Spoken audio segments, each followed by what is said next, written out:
And it looks like we are rolling. Looks like we are officially on camera right now. So I might as well say who the hell we are, what the hell we are doing, and just what the F, WTF, man. If you're on the ANTiSEEN Facebook page, you probably would have guessed this is a broadcast, pre-recorded in this case, because I don't feel like paying for the technology to go officially live. But we have on the screen right now, not only myself, Malcolm Tent, Minister of Propaganda and current bass player for the almighty ANTiSEEN, but we also have on the screen Mr. John Bowman, past bass player for the almighty ANTiSEEN, audio engineer, mixologist, and general sound man, man of sound, a sound man, and he's really sound, man. And so, yeah, we're just going to talk about stuff relating to ANTiSEEN and bass playing and his position in it and my position in it and whatever comes to mind for as long as it takes. So, hello, John Bowman. Hello. Sounds like a plan there. Yeah, man.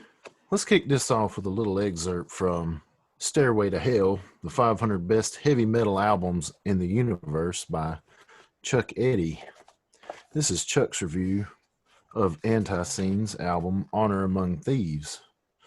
Growl Heaver Jeff Clayton sports one of them black floppy turkey shoot hats like get worn in the land of shacks. And in the footsteps of his idol, Jim Dandy Mangrum, he plays washboard solos. Then he breaks the board in half, or sets it on fire, or blows it up. All of which makes sense, because this big beat boondock slime is the most rightful surviving heir to Jim's long vacant Satan Billy throne. After the manner of former death row candidate David Allan Coe himself, ANTiSEEN's long hair just can't cover up their red necks. So these Carolina boys mate MC5 tire kick with black oak can kick, and though they only know one mode, it's good for kicks. Their horror stories concern wife beaters and tortured souls and mill toilers and infant murderers and faces full of teeth and small town women's they've knowed, at least one of whom puts her carousing hubby, or herself, hard to tell, in the ground, and another of whom plays the lead role in Ruby Ruby Get Back to the Hills, which sees Kenny Rogers bid and raises him 5. On stage, there's lots of violence and bloodshed. The participants frequently leave each other in stitches, literally. So this happened to be my introduction to ANTiSEEN, my first instance of ever hearing of them. I was in a library in Japan with a view of Mount Fuji in the window. I had just prior to finding this book and reading through it, saw the article in a music magazine declaring the death of Dee Dee Ramone. So that was my news of that. And then shortly after, I find this book and start going through it. And let me say, they use the term heavy metal loosely. And there was a lot in this book I was, really interested in, and the writing was great. But this was my first hearing of ANTiSEEN and Rancid Vat that day. However, I would forget about them until probably roughly a year later, maybe a year and a half later or so. Didn't hear about them again until the night of the 20th anniversary show, when the nephew of the man who filmed the Uncle Goddamn videos invites me and my brother to go to the show with him. And so I'm thinking, I remember hearing about this band. I should definitely go see this, see what it's all about. Now, it was a perfect time to see ANTiSEEN if you'd never seen them before, because it was like a big catch-up. Hey, you missed the first 20 years, but let me show you what happened, what it's all about. The good thing about that show is a great DVD exists of it if you want to see what it was all about, what kind of introduction to the band it was. And it was a really great one to have in person. And I can only imagine that's one heck of an introduction to first read about him in a book and then get the ultra deluxe anniversary experience. Yeah, and it's kind of strange to hear about a band from roughly the same area you're from when you're on the opposite side of the world. And then you forget about them, and then you get this really explosive first experience, this introduction, which was really important too, because prior to this, my kind of feeling about punk rock was like, it come from the big city, it come from New York or Los Angeles or London, Yeah. Didn't know it could come from my backyard. And that was a real eye opener. And it gave me a lot of faith in what I was doing at the time musically, and a lot more hope that, hey, it doesn't matter if I'm from the middle of nowhere in North Carolina. Hmm. You know, this thing is for me too. So it was a great thing. It was a life-changing thing, to be honest, in terms of my musical life and what all would come later. Yeah. So just as a wee little bit of background, what kind of music were you into before that fateful day that you read about ANTiSEEN? Well, the Ramones, like a lot of people, was a big thing for a long time. And being from way out in the country, me and my brother, we knew that we liked this band. We just didn't have any information on them.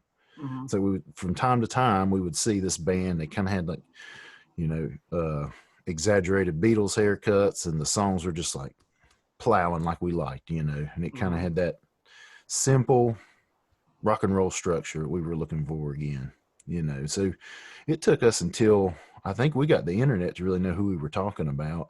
Maybe Hmm. I think in the mid '90s, I think we got the internet, and then we started anything and everything we kind of remembered from when we were younger. You know, we kind of figured it out. But I think the Ramones, you know, we really knew who they were at that point. But I mean, we live in the middle of nowhere, you know, so it was hard to get any information on the kind of music we like. Sometimes we'd hear it and like you'd see some commercial and it would have some kind of like, you know, skate centric scene going on, and the music behind it would be da da da da da, and you'd be like, what is that? You know, you never heard anything like that outside of that realm, you know, and you weren't going to hear it on the radio around, you know, Yeah, where we're man. from.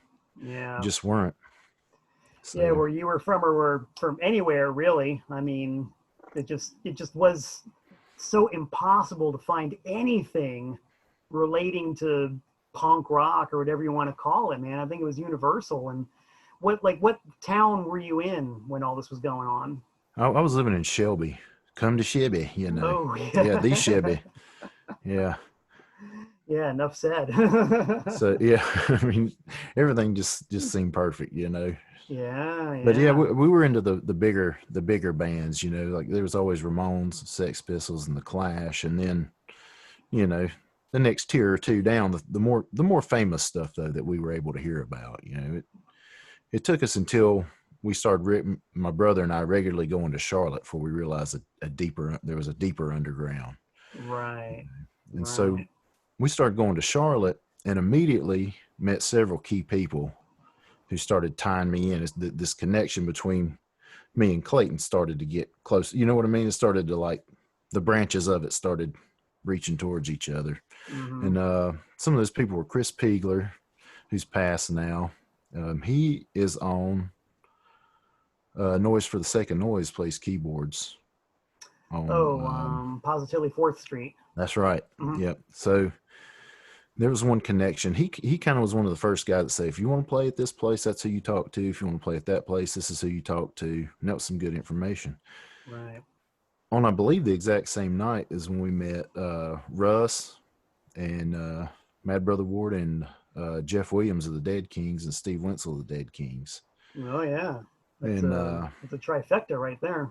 we hit it off with them really quickly. I mean, we noticed we had a lot of similar music tastes, and I think the Dead Boys was one of the connections there. So immediately made friends with them. Uh, Shortly after, like maybe a year and a half or so, the band my brother and I had, SFTM, folded. And so he ends up in the Dead Kings, and I end up in Self Made Monsters. Mm. And so through Self Made Monsters, you know, there's another connection and getting, you know, me and Clayton's lives are edging closer together, you know. Yeah, and it's worth mentioning that Clayton, that's Jeff Clayton to all of you out there, specifically name checked Self Made Monsters in one of his broadcasts a couple of weeks ago as being an ace band, and they really are great band.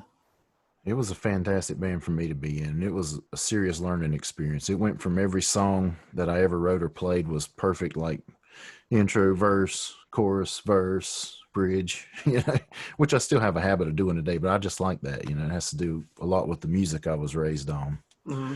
Self-Made Monsters, anything could happen.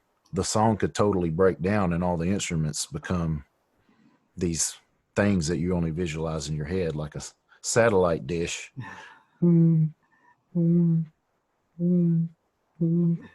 You know, that would be my job on bass sometimes. You know, it just gets really crazy and out there and totally psychedelic. Yeah. And also in Self-Made Monsters, some songs were slowed down too. You know, I went from always playing fast and always really getting on the gas to, so I kind of got a little bit of a musical education in that band, which is a strange thing to say because in some ways it's totally non-musical. It's like there's no conventions. But You know, that's the it's thing, just it's like whatever moves the overall sound is important, and I think I've always thought that noise, to quote ANTiSEEN, noise for the sake of noise is a good thing, because kind of like what you said a minute ago, you can get too hung up on conventional structure, and you can get too hung up on verse, chorus, verse, middle, eight, bridge, whatever. I mean, it's a skill, it's an art, but breaking out of that, I think, is what really sets a sound or a song apart. oh yeah, and another thing about being in that band, the tones, there was kind of maybe an anti-scene influence there, you know, Hmm. among other groups, but you know, big muff pedals, you know, going for the fuzz sound and it being on guitar and bass, you Yeah. know, that some things were starting to come together. And then I was doing some other things during this time period, like there was a Mad Brother Ward wanted to come back and have a one-off show. It was just a good Hmm. occasion to do one on. Um, I can't remember the other band, but there was an older punk rock band from Charlotte wanting to do a kind of a get back together gig, and it was a big to do. It was a big gig, sold out the Milestone, and we did that. And I think Jeff saw me play there. He saw me play with Self-Made Monsters, and this was during the time that he was recently talking about, where Greg was back in the band, but it was kind of understood he wouldn't be permanent, and Doug was really on his way out. Like I think he was just continuing to kind of do them a solid, and for a certain period of time. But I think it was kind of understood that he was coming close to an exit as well. So Right.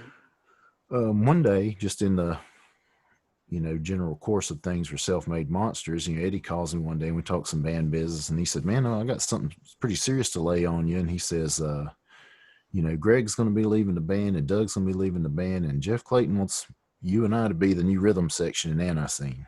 Hmm. I was like, huh? I mean, it was like, it had like kind of like a strange physiological response. It was almost like when you get some bad news and like, oh, you feel kind of weird, but it was like the Yeah. good news version of it. And I mean, I was like, and I also had kind of the feeling like, is that something I can even do? This is amazing, because I knew it was a big step up. Yeah. Now I Just, don't, I'm sorry, I oh, didn't go mean to ahead. cut you off totally, No, but that's just to fine. clarify, in all these like self-made monsters, you were playing bass. Yes. Okay. Playing bass. Yeah. I'd played guitar in SFTM, the band my brother and I had. But when I moved to Charlotte and that band didn't exist and Jordan had went on to play in Dead Kings, nobody needed a guitar player. Everybody's a guitar player, but everybody needed a bass player. So I had options. Hmm. And Self-Made Monsters was the one I picked. And that has a lot to do with Russ, Mad Brother Ward. He kind of turned me on to them, like shortly before they got in touch with me and I talked to them. He played them for me and I was like, I'd like to be in that band. Right on. So, but I don't remember, like I could be telling some of these things a little mixed up in the timeline because so much went on. But this is the first thing Jeff and I did together. I'm trying to keep the glare off of it there. What All is right. that? The Nerds. Let me see if I can get a little Nerds. closer. The Nerds. Yes. Or I'm sorry. The Nerds are part of this, but Rupture is the other part. Okay. Okay. And this is what Jeff and I were involved in. All right. So Rupture is a band from Australia, and their singer had died. And they had these recordings they really wanted to finish. And, they didn't want to get just anybody. So they get Jeff Clayton to do half of them, and then they get the boss from the Nerds to do the other half. Hmm. So we had about 6 or 7 songs to do, and Jeff and Eddie come over to my house, and we just set up a little recording, and it was one of the best recording times ever because we didn't have to sit. Nothing was very hard. It was just throw up a vocal mic and go to town. Mm-hmm. And a lot of it was just like right off the cuff. Jeff had the lyrics, but I don't think he had ever heard anything letting him know exactly how they were to be sung or how to go. So it was just like, roll tape and party. And it was such a good time. We had such a good time and laughed, and it was great. So that was a really good, positive experience working with Jeff. Yeah. And that I want to say that happened before he talked to Eddie about Eddie and I being in the band. Right. All right. And then, yeah. I'm just going to mention one thing. I've never heard of that Rupture project before. That's a whole new thing. Yeah. Let me read it again. Years. My memory is not the greatest. Like I can't, Yeah, sometimes I can't remember anything, but it's I guess the official title is Rupture and the Nerds Rock Inferno. If you ever want to look for it, I don't know how common it is. And this came out in Scary Records in Italy. God, that's about as obscure as it gets right there. Never even heard of that. It's very entertaining, and I think it's perfect the way they finish these songs because they got the more classic rock and kind of lighthearted comical songs they got Jeff to do, and the ones that were more like straightforward hardcore they got the boss to do, which was perfect. Right. Really fit well. And like I said, the timeline gets really messed up, so I'll just kind of I want to say this was the next thing we did. Let me try to get that out of the glare. All right, so Blowfly, ANTiSEEN Blowfly, split 7-inch. Oh yeah. Now, this is really special. Okay, now I still wasn't in the band. This is well, you see the lineup on there. It's Greg and Doug. Okay, Jeff and Joe. All right. This is a bold statement, but it may be true.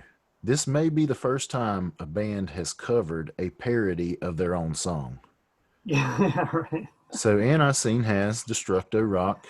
Blowfly did Destructo Cock. Of course. And then ANTiSEEN does Destructo Cock. So there you have. This may be a real slice of rock and roll history here. I don't know. I haven't really done my research to find out if anybody else has done anything similar, but this may be a real rock and roll history thing. That's one for the internet research team to get on, because I'm not aware of anybody doing that. I'm not like the Knack never did My Bologna. I'm pretty sure of that. That might be it.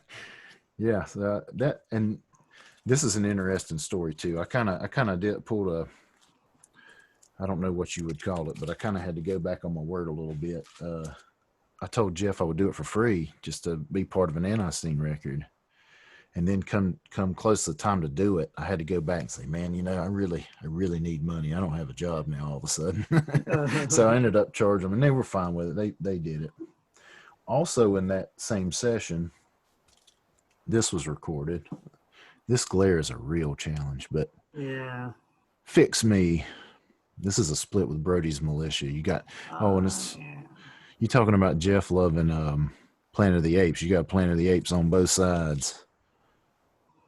I can get. This glare is such a challenge. Yep, there you go. There we go. Okay, so this one actually come out. It didn't come out until after I was in the band, but we did that at the same time we did the Blowfly. Now wait, was parody cover. Was the Gooch in Brody's Militia at that time? I believe he was. Yeah, I believe he was. So yeah, that's a lot of strings being tied together here. I can check right now. Let's see. Yep, Gooch on vocals. There you go. You've got ANTiSEEN members, past, present, future, third dimension, fourth dimension, whatever you want. It's all happening. A lot of times when I go on a podcast or something like that, I always mention that the whole ANTiSEEN deal is a big family. Yes. Really. And I think I've heard Jeff and others say that in some ways it's almost like a collective thing. It's a group effort, It's like, getting by with a little help from your friends, but in probably the best way, creative, and it's just the way it gets. I mean, I don't think you could keep something going for so long without the big bucks and the big fame if it weren't for, enthusiastic fans and friends, It's a real important thing to have. And oh, absolutely. And, you can't buy that kind of thing, like I've thought about that sometimes, like if ANTiSEEN were at a certain level, it'd be easy for Jeff Clayton just hire a musician here, hire a musician there, pay someone to play a tour here. It wouldn't be the same, It'd be Jeff Clayton and a bunch of hired musicians, and that's not really very interesting as far as I'm concerned. No, I don't think it would have the same effect. I don't think it would turn out as great at all. It would, things can be No, very uninspired when that's the case. When you're just grabbing people from here and there, and it's their involvement is mostly about paying the bills or something. That's just this is with ANTiSEEN. It's all about the art. You know what I mean? And absolutely. and that's something that kind of hit me too after I found out I was going to be in the band. I started doing all the research and learning all the songs and getting more intimate with it. And I read through Destructo Maximus all the way through, Hmm. which helped me kind of get to know the history better. It's a much artsier band than it gets credit for. Like you see a bunch of big redneck guys on stage and stuff, and the blood and the shouting and the loud guitar, and it just sometimes I know it doesn't give off that vibe. But I know I'm not having to tell you. I know you understand, but it's a much artsier thing than people get credit for, and it's much more thought out and well planned thing, Oh, which I definitely. found interesting. So leading up to my time joining the band, that started to hit me, and around that time we did this record here, Jeff Clayton and the Mongrels. Yeah, so definite hot topic lately. Yes, this thing is, I think, more popular than ever. This gets talked about, and people ask me about this probably more than any other record I've done. They want to know about this one. Hmm.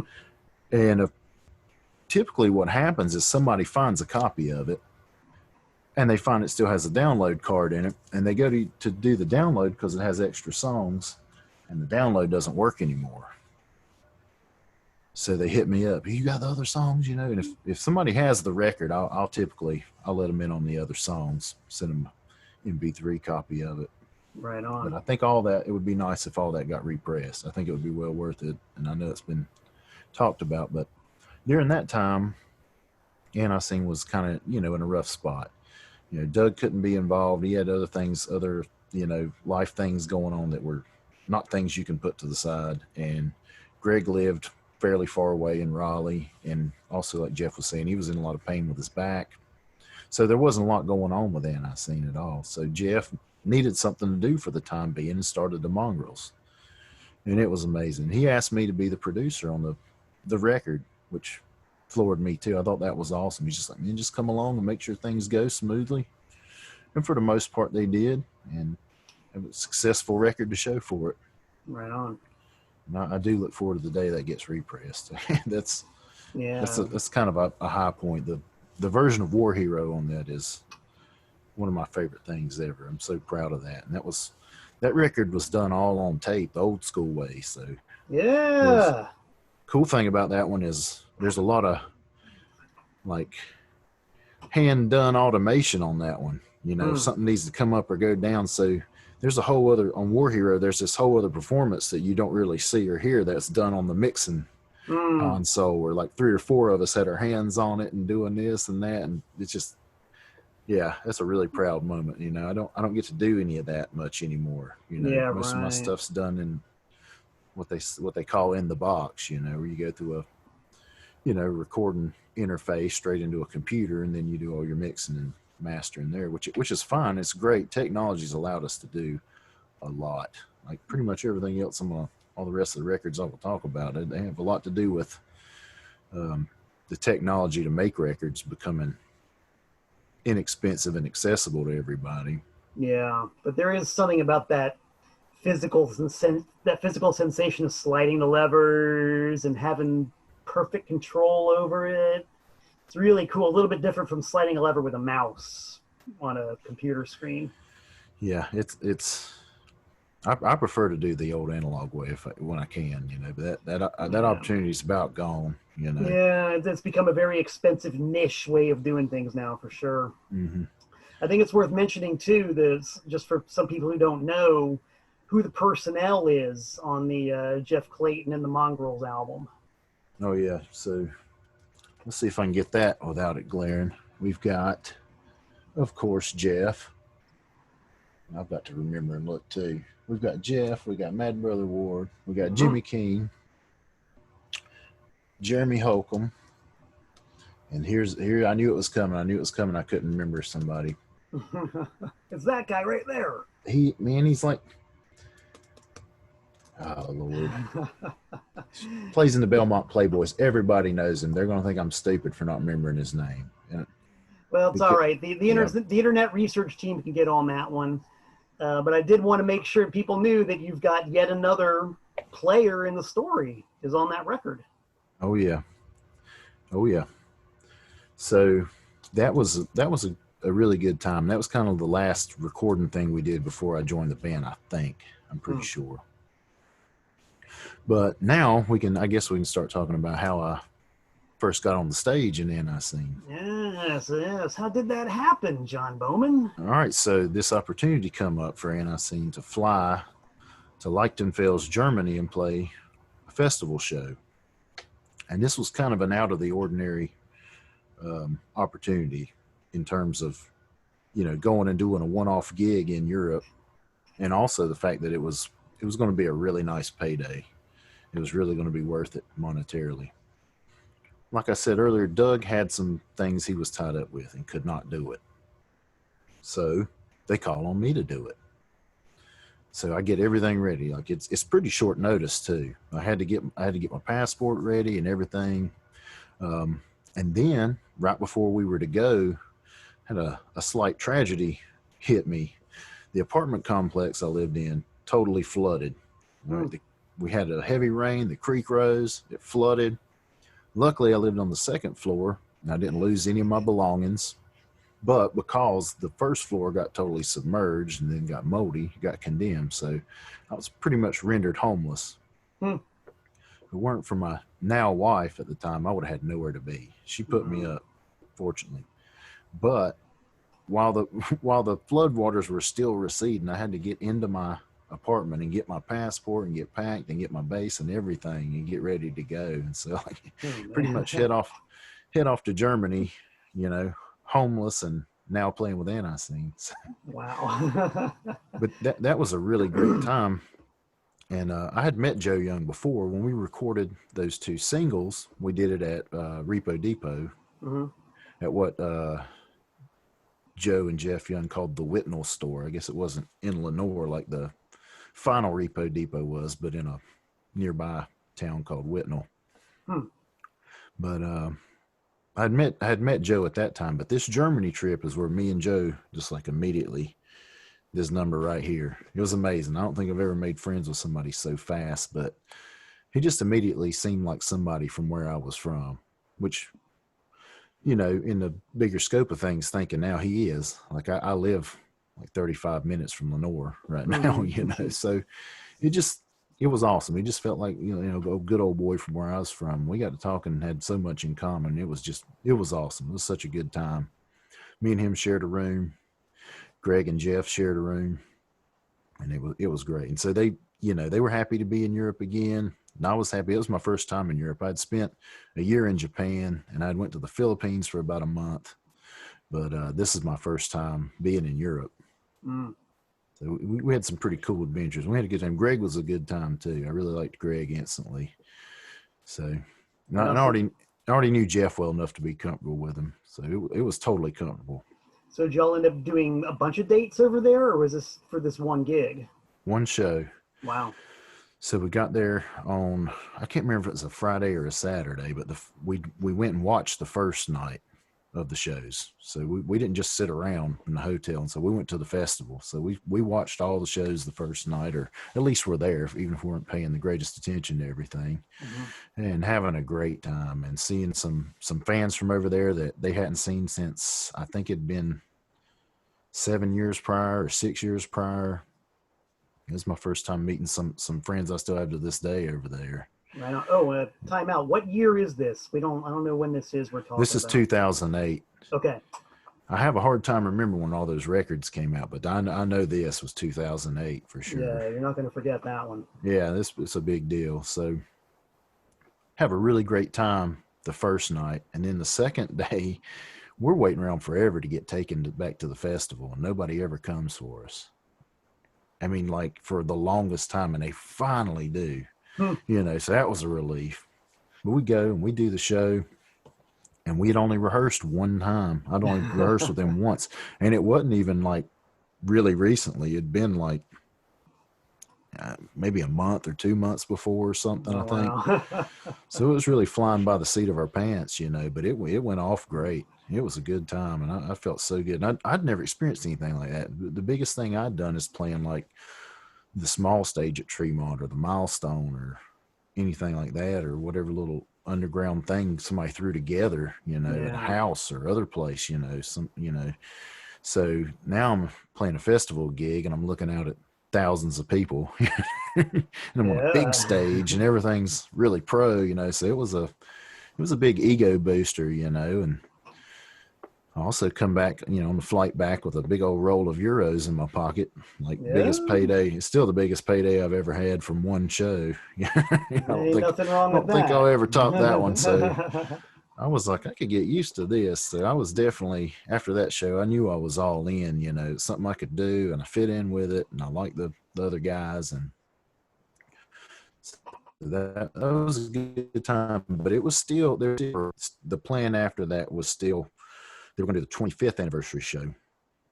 And that would be when Greg and Doug officially exited.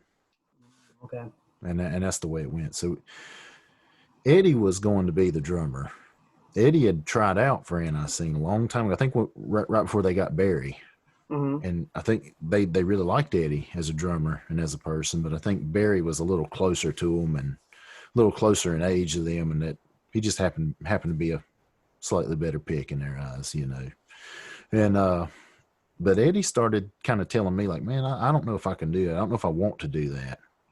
Like I was saying with Self-Made Monsters, it's a little more paced sometimes. And Eddie was like, man, I don't think I want to play drums and play that gallop and beat all the time. I think I don't think I'll enjoy it, And he had some doubts. And Jeff and I got talking about it. And we said, if he's not enthusiastic about it, let's maybe pursue somebody else. And I think it was mutual. I think when it all come down to it, Eddie wanted to do Self-Made Monsters, and he'd rather do that, and we'd rather have somebody that was all in at the time, Right. And there's never really been a discussion about that. There's never been no hard feelings or anything, Yeah. Well, even kind of ties into what Jeff was saying in one of his earlier broadcasts. It's not right. It's not right. People have to move on. It's just the fact of life, And if you get somebody in there who doesn't really want to be there in the first place, it's not going to last very long anyway. Mm-hmm. So we had a short list of drummers, and Jeff kind of included me on the, the opinions and the process. And I really appreciated that, that it mattered to him what I thought. And Jeff always treated me really good in terms of like caring what I thought about things when we were doing them. He was still the main idea guy and things, but he cared what I thought about it, and I always appreciated that. Yeah. And so we had a short list, and I think we talked to a few people, including my brother was one of them, but he wasn't able to do it. But about that same time, Phil started hanging out with Joe a lot more, and they just started jamming. And Joe started telling us, like, yeah, Phil can do it. Phil can do it. Phil can do it. So that's how Phil got to be in the band. He's hanging out with Joe. I guess they got talking about how they needed a drummer, and Joe probably said, come over to the house and play, because Repo was right across the road from his house. So I think they just went up there and jammed a good bit and found out that Phil would work out. Interesting. I So can't imagine Joe picking up a guitar outside the context of ANTiSEEN. That's weird. Joe didn't pick up a guitar much at all, to be honest. And he would tell you that. Like, he wanted to keep his signature sound. He's afraid if he advanced too much, he would lose some of those nuances that everybody loved and expected. Right. And so I thought that was pretty cool. But he was actually a more capable guitar player than what he let on. But he told me he purposely did not practice much to keep the ANTiSEEN sound. Right. Which I thought was interesting. But yeah, he didn't do a lot outside of ANTiSEEN ever playing guitar, from what I understand. I mean, I don't think he was ever in another band. I think maybe the only other record he did was the Bury the Needle solo record. Yeah, it's the only one I can think of that's got the name Joe Young on it outside of an ANTiSEEN record at all. Yeah, I'm pretty sure. And there's very few people to play any guitar on ANTiSEEN records that's not Joe. Yeah. Jeff's one of them. Dana Davis. And I'd have a small thing on one song on Bad Street USA. Joe refused to do a low E chord. He just would not. It was not part of the ANTiSEEN repertoire, but it was totally necessary to finish Bad Street USA. So I ended up being like, Joe, just don't do the part. Just stay silent during that part. And I'll play that one open E. And that's what I told him. I said, man, I'm just going to do it enough to cover that part of the sound, man. It's like a open E, and I think a bend on F sharp. It's like bow, bow, bow. Yeah. Yeah. So, yeah. So, I mean, so that means if we listen carefully enough to that version of Bad Street USA, we can hear your one chord and your one bend. It's one of the few times somebody other than Joe or Jeff plays or Russ now, right? Plays guitar on the ANTiSEEN record. Oh man, that's great. Yeah, I'm pretty proud of that one. That's a nice little secret I was ready to let out of the bag. No, that's good, man. The mystery of the E chord. If anybody was wondering why there's an E, that's why. Joe Young didn't even play it. I really like Joe's style. It's totally opposite of anything that I ever did, but I watched it from the start and really liked it, you know. And a Telecaster is the perfect guitar for that. If you ever play a Telecaster and you don't want a really twangy country sound, or you don't want a really ratty like punk or metal sound, you got to come back on that volume knob or on that tone knob a little bit. You can't just crank it, but he cranked them both wide open for that, you know. So that guitar is also a big part of that sound too. I mean, but the other thing is he used a pick that is as thin as a feather. I mean, this thing's like barely vibrating the string. That's part of the sound too, you know, which is different from me. I mean, I use a manhole cover for a pick, you know. Yeah. Maximum resistance. Which I think makes a lot of sense, you know, because I do the same thing. I use a really heavy pick because the way I look at it, and this is just my theory, is that when you've got the guitar and the bass, someone's got to provide some attack somewhere. And so I always understood that the bass is where the attack was going to come from, and the guitar is where just the wash was going to come from. Yeah, absolutely. And, you know, since we're on the topic of the sound, my bass sound, when I started studying ANTiSEEN, I kind of wanted to take what I liked the best from all the prior bass players, but throw out things I didn't like necessarily, but also stay true to the songs, not rewrite anything or go berserker, you know. I want to keep it faithful. But I kind of found where the similarities were in the playing styles. You know, there was a little bit of Marlon Cherry that I liked. Yeah. And, of course, there are a lot of things from now. Tom O'Keefe plays a lot different than I do, but there are things I took from that. Mainly I tried to emulate that sound a good bit, but my sound always kind of changed from year to year, but I was always faithful to the ANTiSEEN sound, and some of them sounds were better than others. By the end, I had the definitive sound, which was just a nice clean Ampeg, you know, 8x10 stack and Black Russian big muff pedal, which is really for guitar, but picked that up from Self-Made Monsters. Interesting. Yeah. And it was like, if you want to play guitar, or Eddie said, if you want to play bass in Self-Made Monsters, this is the pedal you need to go get. So immediately went and got it. And that ended up being my best sound in ANTiSEEN as well. Right on. So you use that. Tom O'Keefe used the Rat, if I'm not mistaken, and I use a Boss Overdrive, sometimes two in sequence. And it's just interesting how each sound, I mean, it still sounds like ANTiSEEN, but there's the subtle differences, you know. That's what makes this band so much fun. And it's the same thing with playing the songs and writing the songs. It's not as easy, and Jeff has said this too, and anybody who's really listening will tell you it's not as easy as you might think it is. I've always likened it to being a Motown song. You know, Motown songs sound really simple, they sound really basic, but they're not. They've got little swerves and little jogs and little tricks all over the place that make them so distinctive. And ANTiSEEN songs are totally like that. You really got to work. Oh, yeah. You got to work to master those things. There's a lot of subtleties on bass as well. One of my favorite songs that we played during my time, and we didn't play it for very long, but was Heavy Mud, which is kind of a rarity in the ANTiSEEN catalog anyways. I believe there was a live version on one single, I believe, and that's it. Oh Yeah, yeah. as released on TPOS Records, oddly enough. Yeah. Yeah, So that was one I had to spend a little time to learn, and I also I put my own element in that one too, and stayed faithful. And I really liked playing that one. It's a lot of fun. And mm-hmm. but that was one that made me work probably the most. Right on. And I kind of miss Well, that song. it's interesting. I want to backtrack just a little tiny bit. The two Hmm. names that you checked as far as ANTiSEEN bass style goes are the exact two that I honed in on. That's Marlon Cherry and Tom O'Keefe. In my mind, they defined what makes the sound of the bass player in ANTiSEEN. Hmm. Every, And I'm sure there's things I got from other ones as well, but I mean that's the two stand out, and mainly it was because of similarities in the way I thought and played. mm-hmm, That's mainly why I gravitated towards those. yeah. I just always loved the fusion of those two guys' style, like Marlon Cherry's complete melodic, fluid, totally musical way of playing a bass, and Tom's overloaded three strings with a thumb pick, total attack and sludge and sliding and swooping around and dive bombing on the bass. When you put those two together, boom, that's the sound.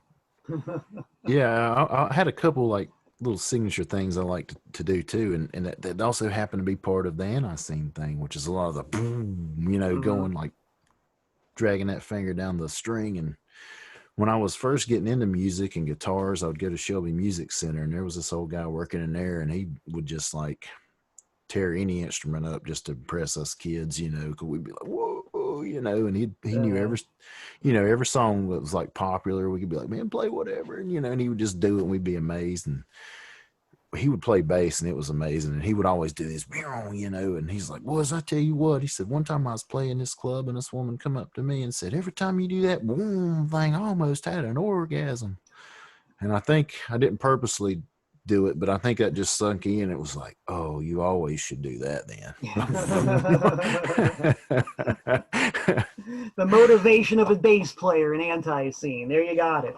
Oh, I'm telling you, bass players are always characters. I'm telling Well, you, don't they're really always a say character. that. I can't even imagine why you would say that, John Bowman. Ooh, yeah. I've always thought bass is the place. Anyway, I'm a natural born bass player. I can play guitar. I can fool around the drums a little bit, but something about that bass, man. It's just what feels the best and sounds the best and just does the job the best.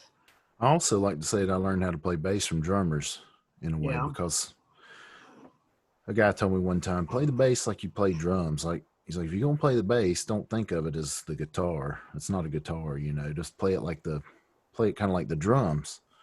Hmm. So in Self-Made Monsters, that really manifested. Because Scott is like the perfect drummer. Once he has a song developed and he knows how he wants to play it, he never deviates.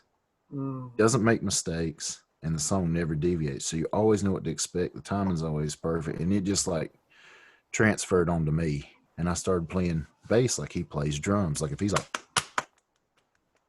that's how I'm doing my pick, like doom doom doom doom doom doom doom doom Mm. doom doom. And then we started playing with Phil, and Phil will be the first person to tell you that when he started playing with ANTiSEEN, he was still a really rocky drummer. We had talked about that a little bit before we decided to have him in the band. I was like, Jeff, now he ain't been playing drums all that long, and he ain't that great, And Jeff said, you know what though, he's a good guy. He said, you can take a not so good drummer that's a good guy, and you can help move him along, and he'll become a good drummer. He said, but you can't take a good drummer that's an asshole and make him not an asshole, Oh yeah. And that's what or happened. or any band member. Just saying. Yeah. So, I mean, that's what happened. Yeah. Phil was pretty rocky at first, but we got we really got there and got there pretty quick. And he really come along. And I think that's something maybe I helped him with too. I would keep that foundation going like Scott did for me, and I think he eventually got where he was on that same track, Mm-hmm. So that was a kind of exciting thing during those times, like that when he would progress and come along, and Phil's strength in the band, even from the very start, was his knowledge of the band, lyrics, song structures, was encyclopedic. Like if Jeff was Yeah. having a hard time with words, or something. He just lost, he got excited during the show and forgot. He turns around and feels like mouths him, and he's right back on, you know, and we would resurrect an old song from the vault to do again, and we'd be like, Phil, how's that go? And he would tell us what it was all about. Oh no, you got that other part that goes right there, and you know, these are the words, and become very, very essential. I remember one time when your lineup of the band played at Hank's Saloon in Brooklyn. It must have been 2011, maybe 2012. I'm going to say 2011. But sometime during the evening, I found myself in the backstage area downstairs with Phil, and we ended up having this like lengthy discussion about all the drummers in ANTiSEEN. And like he especially was really keen on picking apart everybody's individual style and their method of playing and their method of attack. And I mean, you could tell he had really thought about it, and he'd made me really think about it in a way that I never really had before, which came very much in handy when it came time to join the band, because then I could think about the way the different songs were approached with different drummers and different bass players, and just kind of find out the best way to approach an individual song. There's no telling how much time he saved us not having to go and grab a record or a CD and put it on to double check something we weren't sure about or didn't, you know, had forgot or didn't know anymore. I mean, it was very helpful. Yeah. He was, like I say, like an encyclopedia. I think we'll talk about some records again. Yeah, man. We got a few minutes here. We can get about 48 minutes in. We can do another 10 minutes or so. And as far as we get. Sounds good. All right. What you got, man? Okay. So the first recording of what came to be known as the New Blood lineup was a cover of the Sex Pistols' Belson Was a Gas, which ended up on this compilation here. Yes. I've never seen that on vinyl, man. I've never, ever seen that on vinyl. I think it's got nice colors. Yellow. Oh, yeah. Yellow. It's got two of them. I think the other one might be red or something. Don't know if I'll be able to get it out as easy. I'll do it, though. Yeah, oh, it's green. Green. That's a beautiful shade of European opaque green. So that was our first thing, and that was a big success, and I enjoyed doing that, and it was a good thing too to do a cover song to start off with, because you don't have to have a lot of anxiety about, you know, writing with two guys that are like kind of heroes to you, you know, that you're like nervous about writing with. Yeah, right. So that was fortunately good. The second thing we did was this little. Yeah, this is going to be hard not to glare. These CDs are terrible. Oh, yeah. Mm-hmm. This is what we called this one The Witch. This one was supposed to be a split with Zeke, but I think they had some disagreements with the record label. But this one has The Witch, which is a cover of the Sonics song The Witch, with our own little spins on it. Yep. Curses. Oh, yeah. Which was written specifically for this. Yep. One Shot, One Kill, which is my song that I wrote not too long. I think I did it I think I did it when I was doing research to make sure I was like up to snuff on the band's history and the songs. And, you know, I was like, I'm going to write a song right now that fits all that. I kind of figured out the ANTiSEEN tricks and things, and I wrote that one. And that one pretty much became a song and got recorded without any changes to it. So I knew I had done right, because you hear Jeff say he ain't gonna do something that doesn't suit him or doesn't fit him, you know. Exactly. And then we have live versions of Pledge Allegiance to the Bomb and Death Train Coming. And then we also included that Belson Was a Gas cover on this. Right on. And what label is that on, and where did it come out? That was Zodiac Killer Records. And I guess that come out here in the U.S., but was probably available overseas if you ordered it and got it shipped to you. So that was the first two things we did. And then later on, not much later on, was Exploding Barbed Wire Deathmatch. This glare, I swear this glare gets more challenging. It's everywhere. So this was really cool and fun to do. So we did Invader One Must Die and Kill the Scene and Exploding Barbed Wire Deathmatch. Exploding Yeah. Barbed Wire Deathmatch we wrote. That was Joe's music, and Jeff wrote the words, and I think he might have did that with Doug Long from Brody's Militia. Mm. And Invader One Must Die is a Cocknoose cover. Yep. And then Kill the Scene's a Mad Brother Ward song. Yep. More of keeping it in the family. Jeff tinkered with the lyrics on that one a little bit, but Russ was still pleased with that and still liked it a lot. Right on. And that was pretty good. I remember when this one first came out, I didn't like the cover art at first, but then it grew on me after a while. I kind of saw what it was all about after a while. Mm.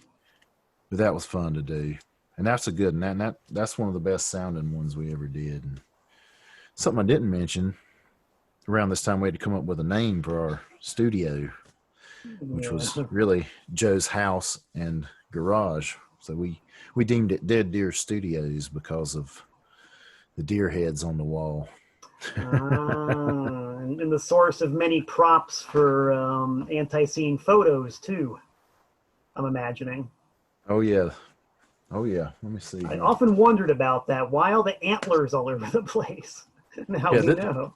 This is jumping ahead a little bit, but yeah, that's the picture there. That picture was used a lot for a lot of things, and a lot they of just took them off the wall. Simple. Entertainment rags and such. All, sometimes posters. Oh yeah, we were in Europe. There'd be posters of this, and we'd come into town. That was always cool.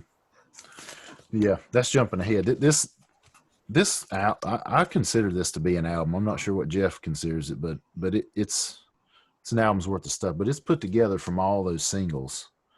When I first joined the band, Jeff said, there was a time when we had something coming out all the time, and I'd really like for it to get back to that.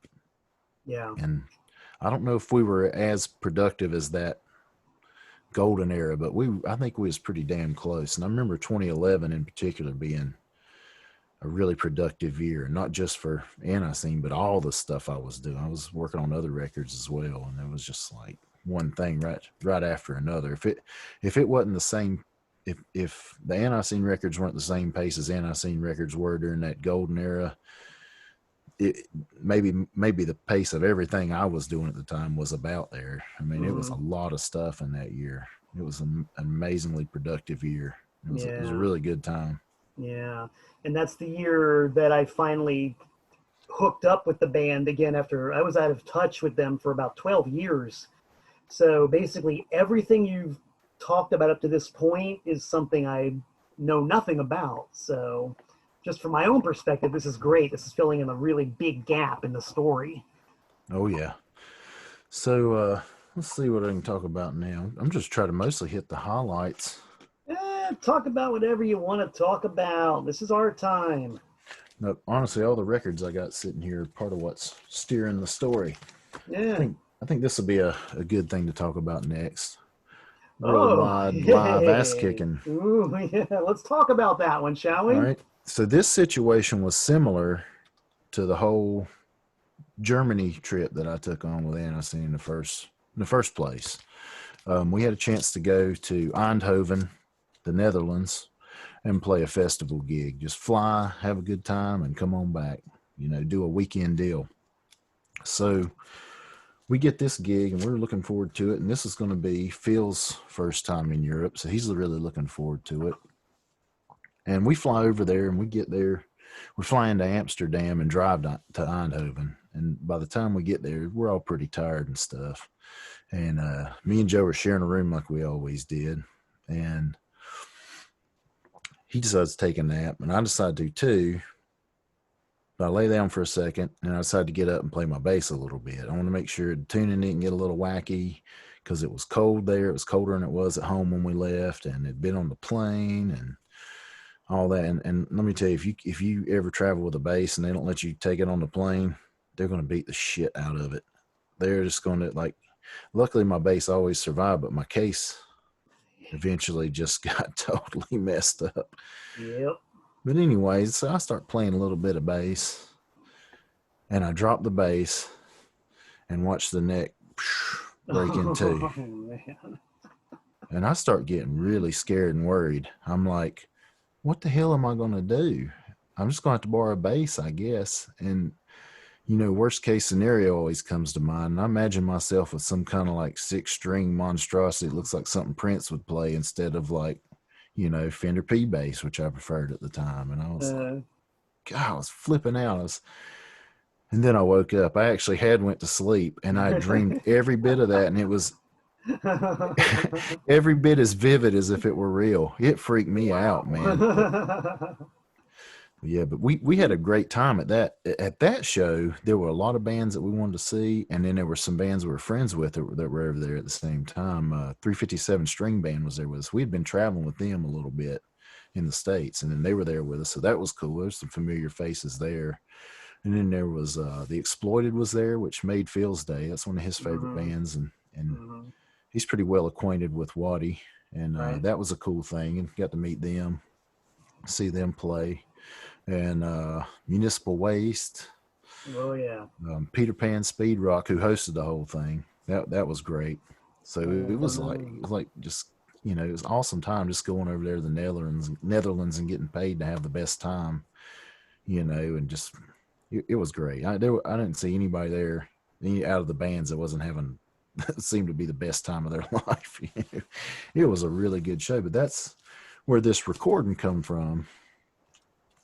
I'll show you something cool on this too. This has got a nice orange color. Ah, yes. There you see our pal, Captain Catastrophe, on fire. And the reason why he's there on this side is because that's what he did for it. He come out and introduced us and set himself on fire real nice right there on the stage. Let me tell you, that pumps you up to play. But that was a great show. Really great. And then, like I said, it's always... it's always nice to look out and see thousands of people instead of your normal, 100 or so, which is great too, but it's just a whole other experience. And it was always a lot of fun. I think I always felt more confident in those scenarios than I even did in a small club where everybody was going nuts. I mean, that's already fantastic, but for some reason with, the best quality sound and being on the big stage, I like that even more. It's just a big ego booster. Just loved it. Nothing wrong with that, man. Ego is what drives us. I also felt like I had the room, I always feel claustrophobic on these small stages. Like I'm going to fall into the drums or something. Yeah, the vocal mic is too close. You can't move beyond it. Yeah, believe me.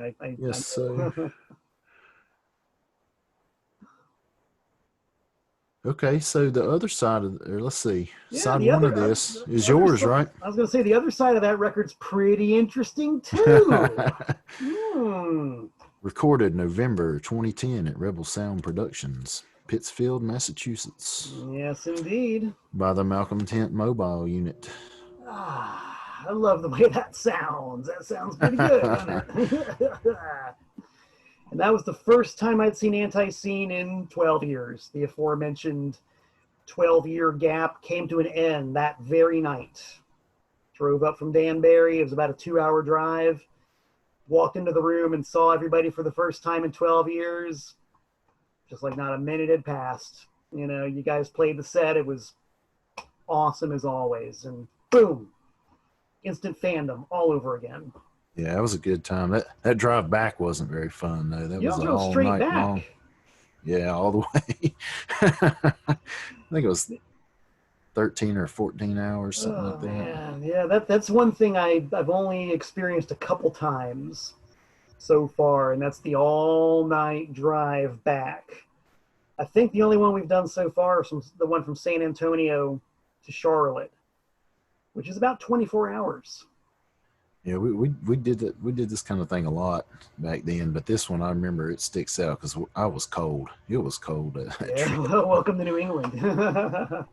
Another all-night trip, which I think occurred in 2010, was we played in Philadelphia. I think it was Philadelphia. We're somewhere in Pennsylvania, and we were on the way back, and I'm driving, and I'm not exactly in a sober state. I'm sorry to say. Wouldn't do that now, but they were relying on me to drive, and I was the most awake, I think, and I'm driving. I hear the sound all of a sudden. It sounds like a World War II bomber or something. And usually in the middle of the night when something like that occurs, you can look over and some crazy daredevil's doing a wheelie all the way up the road on a motorcycle or something. So I'm ready to see something cool, you know. But then there's this big impact that wipes us off the road. So we're wiped off the road and I'm in the grass and it wakes everybody up. Jeff's like, God damn, you know, and I tell everybody, you know, we got hit. Somebody hit us. I think we'll be all right, you know, but I mean, I didn't really know for sure. But I did get us stopped, thankfully, and we didn't turn anything heinous. The trailer was on its side, which was not good. Some of my gear was damaged, but nothing bad, nothing irreplaceable, nothing. Actually, no functionality was harmed of anything.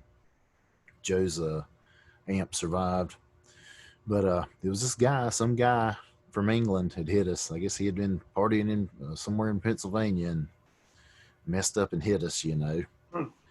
So I'm totally nervous because I'm like, I just got in a wreck and I was drinking some tonight. I'm going to be going to jail in Pennsylvania or something, you know. I'm not looking forward to this, you know. So I immediately forced a couple pukes and things to go ahead. If there was anything else that was going to be digested, it wasn't going to get digested now, you know. The guy's apologizing and feels like, why don't you just go over there and stand over there and don't talk to us? Yeah. You know? Yeah. What was it? Was he driving on the wrong side of the road? He was coming like off the like entrance ramp, and he said that he reached down for his cigarettes he dropped and laid on the gas, but I don't know. Yeah, right. Whatever. We waited like all night and the sun was coming up and the police finally show up, and these dudes are like the most unprofessional police I ever seen in my life. Like their shirts are unbuttoned and the ties are thrown over their shoulder. If you didn't know any better and didn't know where you was, you'd think they were like fake cop strippers or something instead of real cops. And they didn't give a damn about nothing. They did the bare minimum, whatever, and sent us on our way. Wow. I don't think they even gave that other guy a ticket, nothing. Damn. It was amazing. We drove all the way back from Pennsylvania with a totally messed up van. Man. Can't get no satisfaction in Pennsylvania. Oh, no. That brings me to another one. There was one weekend we were going to go and play Philly, and Phil couldn't go. I forget what it was, but I think it was the only time he couldn't make it. So we got Barry to go with us. And we're playing, and I want to say it was at Khyber Pass, but I'm not sure if that was the bar or not. But the stage had a door behind it, and if you went through that door, you were right out on the street again. And yeah, that's the Khyber. Yeah, and this is one of them streets that still has like the cobblestone pavement, you know. And everything's pretty nice and calm on that street. We play our show. It's time where we're going to get off the stage and do the inevitable encore because it's Philadelphia and they love ANTiSEEN, you know. Yeah. And we're out there and, you know, Jeff's bleeding, of course, and people are looking at him strange. But otherwise, a total riot is going on in the street. There's like one cop with a billy club, and like the whole place is trying to fight this one cop, and he's managing to fight a bunch of them off. There's people like dragging passed out drunk people, like with their feet dragging on the cobblestone and stuff. And then there's like a whole gang of instigators. Like, look at that, and getting other people mad at each other, and people are pushing each other down. And then some girl tries to attack a guy, and he just barely like sticks a finger up or something, and she falls down, and everybody gets totally enraged at him for, you know, hurting that poor lady. And, you know, it was just pandemonium. We're like, God. And so we go back in and do the encore, you know, and then do like the packing up and everything. And we almost couldn't leave. It was almost impossible to pack up and leave. And then when we leave, we're having to drive through people, like, you know, and like people's hands are on the windows, like, making streaking sounds going, driving through that. It was amazing. Wow. That was one hell of an experience. It was one of the wilder, crazier nights. And we're just like, man, we're going to get out of here. All right. You know, leave it to Philadelphia. but, man, anytime it got hairy like that, I always like relied on the old stories too that Jeff and Joe had told a million times. I was like, man, if I got through that stuff, we can get through this. We'll be all right. Yeah, exactly. Well, you know what? I think that's probably a pretty good time to break. We've been doing this for over an hour, and I have a feeling there's a lot more stories and a lot more history. There's records we haven't touched yet. We didn't even, let's see, I don't even know if we scratched the surface. I still got Oh yeah, that's a second episode right there. We got a lot to talk about. So why don't we break, Yeah. break now? Oh, he's got more still. Oh yeah, forget it. We got a lot of stuff to talk about. Probably As 30 Gigi might plus, say. 30 plus records, maybe still. Great with all the stories that go with them. This is cool, man. We can go 13 weeks on this easy.